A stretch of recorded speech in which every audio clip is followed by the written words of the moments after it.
So yun mga paps, bali, ayan. So, nandito na yung ano, inabot ni Paps sa akin yung ano, yung remote na ano, ang tawag ito mga Paps, 4 channel relay mga Paps. So, yung mga Paps,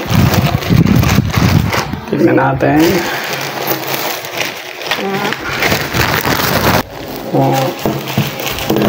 Ayan. Ito yung 4 channel relay mga Paps, no?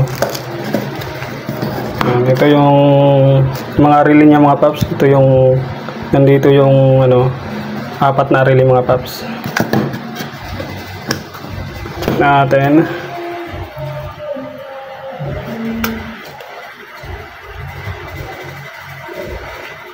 So basta yan mga Paps. Andyan yung ano, 4 na relay mga Paps sa loob. Ito yung remote nya. Kung napansin niyo doon sa motor ko mga Paps, no, ang ginawa ko dito sa A, ito yung susian, ignition switch, B, kill switch, C, starter, tapos itong D. Ang ginawa ko sa D mga Paps, no, kasi siyempre sobra siya ng isa.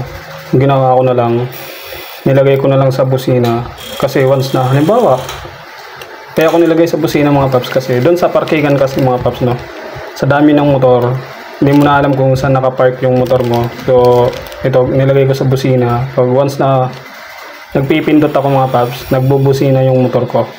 So yun lang mga Paps, no. So update mga Paps, no. So balak ni Paps bumalik siya sa mahal na araw, gagawin ko to mga Paps. So ayan.